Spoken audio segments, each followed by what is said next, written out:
මම ඔබට මේ ආධුනික ඔබට දැන් චක්කුව කොහොමද මේ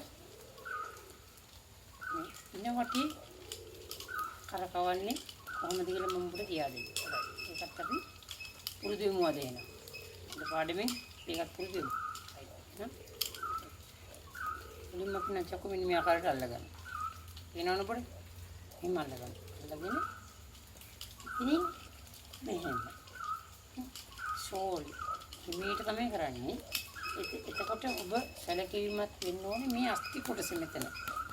ඉලයට මේ ටිකට වදින්න වෙන්නේ මස් කොටසට ඕනේ මෙහෙම ගහගන්න.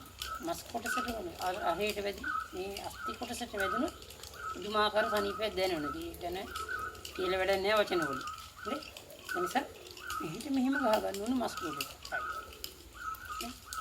ටික වේග වැඩි කරන්න ඕනේ තේනවා. ටික වේග වැඩි කරන්න ඕනේ. හරි. නේ. ඊපස්සේ මොම් ගහන්න කියක් වෙලා. ටික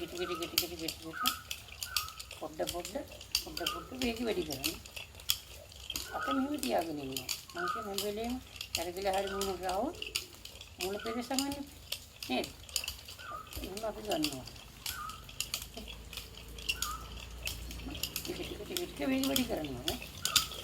නේද? ටික වේග වැඩි කරනවා. right. ඒක බලන්න මේ වටේ කොහොමද කරකවන්නේ? ඉන්න වටේ.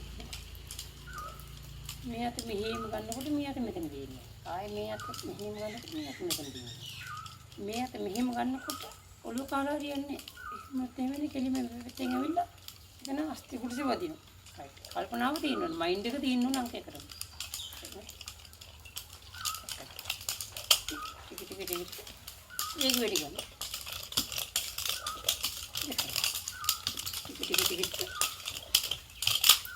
ටික වේග වැඩි කරන්න. ඒකට අපි තව පොඩි කෑල්ලක් ඒක මොඩිෆයි කරගන්න. ලස්සන කරගන්න තව පොඩි කෑල්ලක් එකතු කරගන්න. මේ කෑල්ල තමයි මොකක්ද මෙහෙමනේ. පොඩි අර කෑල්ලක් එකතු කරගන්න. පොඩි ලස්සනයි නේද? අත් දෙකට මේක ගන්නවා. ඒක මේකින් ගන්න පුළුවන්. දැක්කද?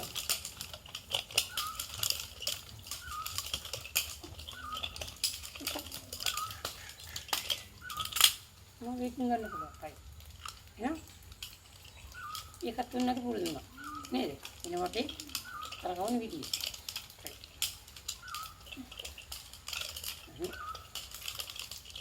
ඉතින් මේක ඔන්න මම ඔබට හිමීට පෙන්නන්නම් මේ. මෙහෙම. right. එතනින් මෙහෙම ගන්න එක තමයි මේ හයියෙන් අපි ගන්න පේන්නේ නැති වෙන්නේ. හයියෙන්ම ගන්නවා නේ. එක්ක. නේ. තාත් වීඩියෝ හම්බ වෙමු. බයි.